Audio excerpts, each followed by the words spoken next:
Right now, Pittsburgh's best sports show is about to begin. Call us or tweet us. We've got things to talk about on the Ireland Contracting Nightly Sports Call. Good evening, everyone, and welcome inside the Fan Cave. Bob Pompeani with you. 412-575-2600 is the number to call on a busy night here in sports. We always seem to have a lot to talk about, and joining me to talk tonight is Andrew Fillipponi, back from Bradenton, Florida, where he was soaking in the sun and doing some really nice interviews on the radio with some guys that, if you listen to those, you got the feeling that you'd like to root for them. That's how nice they were in terms of their personality coming through. So you guys did a nice job with that, Pony, and I'm sure you now have become a fan of some of these guys, specifically Spencer Holcomb, who's one of these guys, or Holcomb. I'm thinking of now Cole Holcomb, so my mind's in 4 different places.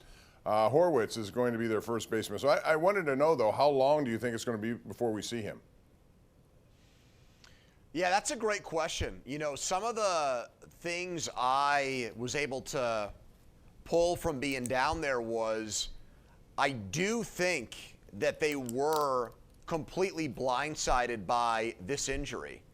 And I don't think that, and I mean this, I don't think that this was one of those things where, well, it's not really looking great, but we think he can battle through it, or pain management and get through it and just deal with it, manage it during the season. I do think it's, even though it's the same body part, I do take them at their word that it's a different injury just based on some of the people that I talked to. And look, I mean, the guy is in very good spirits. So if you take anything from his attitude, that would make me think that he's not completely, Bob, worn down by the rehab process.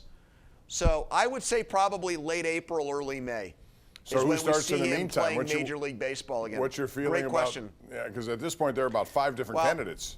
I agree. The one guy who I think they're higher on than the outside world thinks is Nick York. And I don't know if that means Nick York is going to be their first baseman, but I'm going to give you this one. I'll give you this little nugget. I think there's even a chance that York, sooner rather than later, beats out Nick Gonzalez and is the Pirates' second baseman when Spencer Horwitz comes back. So I could see York start the year at first, and then if he does well and Gonzalez struggles a little bit, Bob, I think Horwitz goes to first and York goes to second. Interesting. Tonight we saw Paul Skeens on the mound, and he delivered 3 innings, a couple of strikeouts. He's ready to go, no question about that. The big story of the night here, though, is Robert Morris, as the Cinderella Colonials did it again. They were not expected to do what they did, win the Horizon League Championship, and then host a game against Wright State. And they had some problems with Wright State throughout the course of this season, but not tonight. Although, Andrew, they were down 18-8, and they were giving up layups and dunks, and it seemed like, where's their defense? And Andy Toole with a timeout. Very interesting time for the timeout because they came out of that and went on an 11-0 run and then cruised to a 21-point win. Yeah, I didn't give Andy any credit for that when I texted him, even though I agree with you. I thought that Smith, who's a guard who transferred in from Bowling Green, is a really good energy player for them, knocked down a couple of threes, and that seemed to calm them down. And I've watched them a ton this year, and I got to give Andy credit for this. We saw it a couple years ago at Jeff Capel at Pitt. When you get a whole new team together, it can go a bunch of different ways. Sometimes those guys never gel.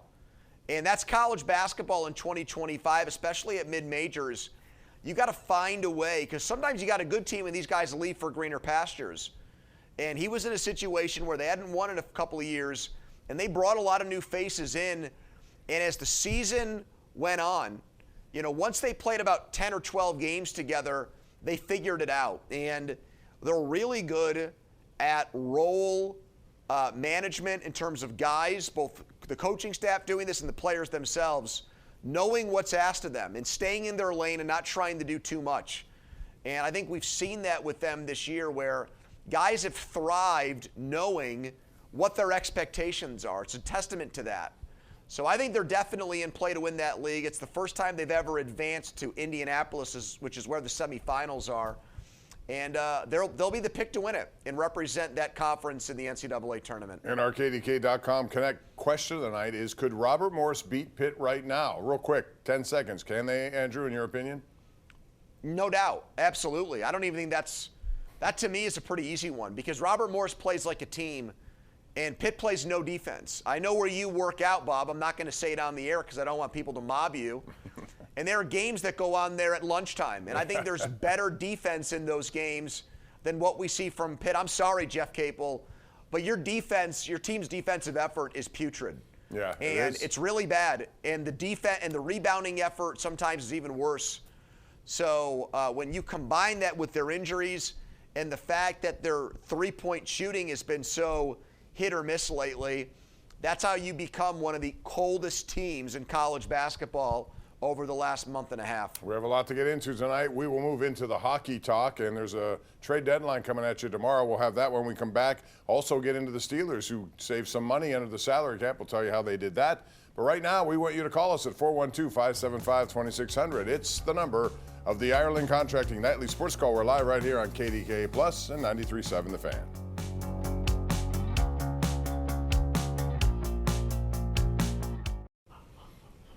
Our tweet of the night here, brought to you by Xfinity Mobile, is from Robert Morris Basketball. We have ourselves a new UPMC Event Center attendance record. Thank you, fans.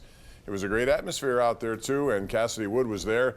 She'll have a report post-game coming up tonight at 11 o'clock on KDK. And again, Robert Morris wins by 21 points. They advance on a really good effort, especially after they fell behind 18-8. I want to get into some other stuff. You can also call us, please, on these topics, 412-575-2600.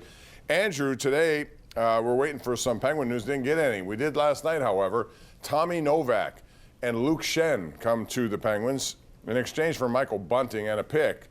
But this is an interesting thing because I saw tonight, as we were here watching all sorts of things, that Jake Guentzel had a hat trick, which now gives him 32 goals on the year. It's the fourth time he's gone over 30, twice over 40, and for the last 8 years, 25 or more.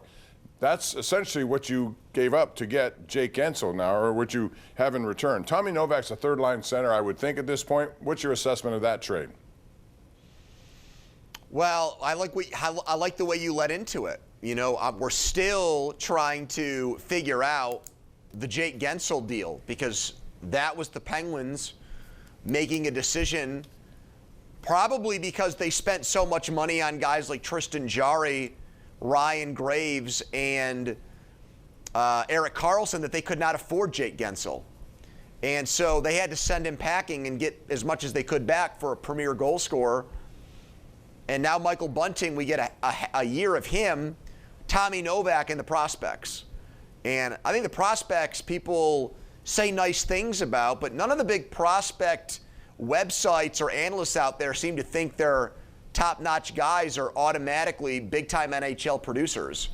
So if they're not, then that means Tommy Maddox needs to be better than a third-line center or needs to be a really good third-line center, okay? I'm not asking him to be Jordan Stahl necessarily, Bob, but he needs to be a difference-making third-line center, and we know in Pittsburgh what that looks like. Because you got to get something significant back for Jake Guentzel, given I don't care that it was an expiring contract. He is one of the best goal scorers and finishers in the entire sport. So, yeah, and he continues to do it. He was outstanding in Four Nations also for USA. It's just, yes, it's just odd that this keeps happening with Dubas, where the goalposts keep moving. For a while we heard this is exactly, Michael Bunting I'm talking about, this is exactly the kind of player the Penguins need. He's edgy, he's got sandpaper, he'll hit people, he'll finish. He helped on their terrible power play last year. And now, fast forward to now, and the Penguins media and others are saying, well, he didn't fit what they were trying to do. Well, okay, which one is it? Right. You know, that just to me, like, we keep doing this where we have to rationalize why certain big moves by Kyle Dubas don't work out. And here's the other thing. That was Dubas's guy. When he was with Toronto, yes. Michael Bunting was there.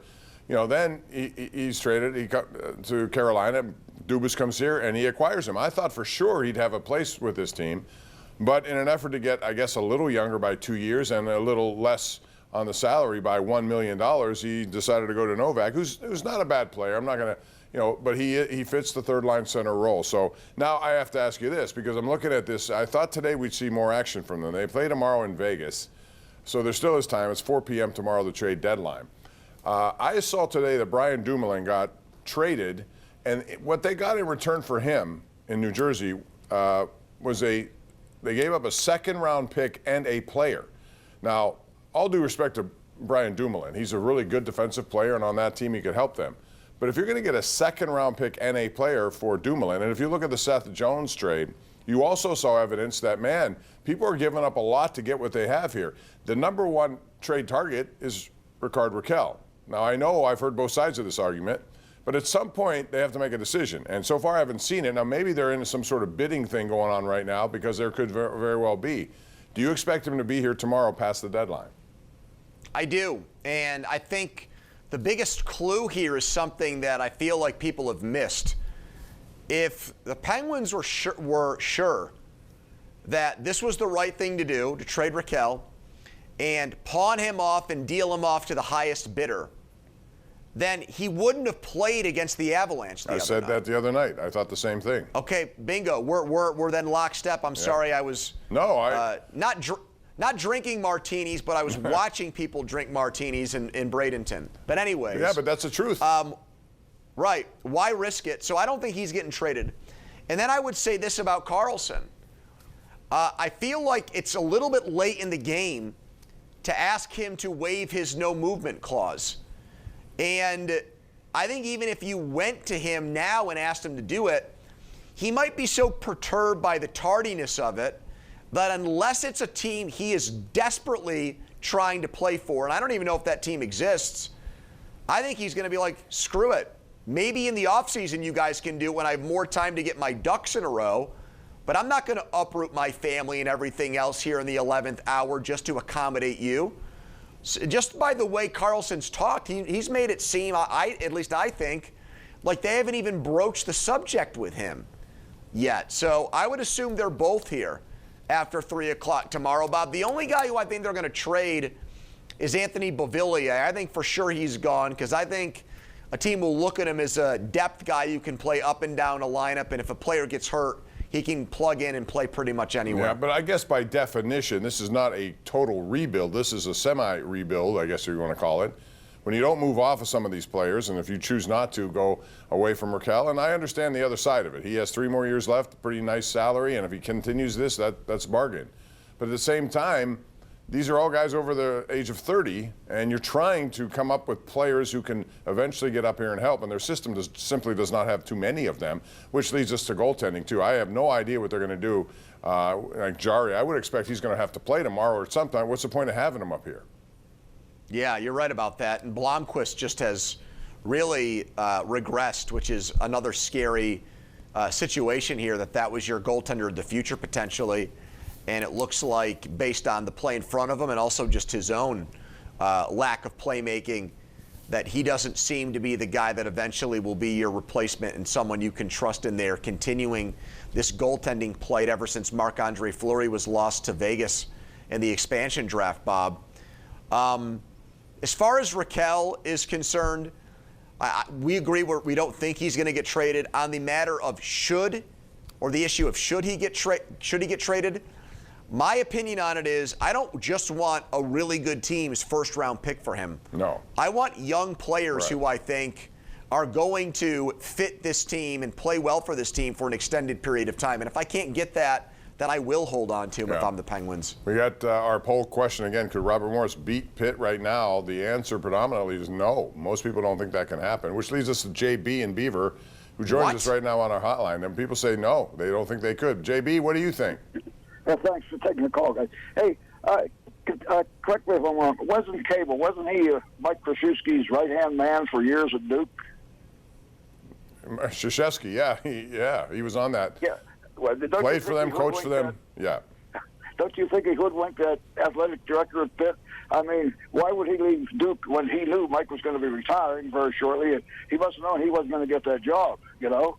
Nah, I don't know the timing of that, but the bottom line is they got a lot of work to do, and they're kind of stuck right now. They don't have many options in terms of what they do with their coaches or moving forward. Now they're going to lose some players. I wonder, Jalen Lowe is a very good player for them, Andrew, and he's going to have options, and some of them, I still think he has to put on some pounds, some weight, some muscle, whatever you want to do. He's a smooth player. He's going to get a chance, I think, on the next level, but I don't think it's going to be next year. However, there are people out there, teams that are going to come, trying to poach him away. What do you think his future is? Because they're going to lose Ishmael Leggett in this, and they're a guard-oriented team. I think Jalen Lowe has a couple of games left with Pitt, then he's gone. To another college team? I think he's going to end up at Miami. His godfather, his basketball mentor, is John Lucas, the former #1 pick, the longtime NBA guard and longtime NBA coach and player coach, shooting coach. And John Lucas's son was just hired to be Miami's head coach. He actually has already left Duke to become Miami's head coach. And so given the family connection, Lowe basically having his whole entire basketball life, he credits John Lucas as the guy that really has gotten him to where he is today. I think he's going to go play for John's kid at Miami. And I'll say this about Miami. They do not spare any expense when it comes to big-time players in NIL. Basketball and football. We saw what they gave Carson Beck to go there from Georgia. And they have given individual basketball players $1 million NIL deals.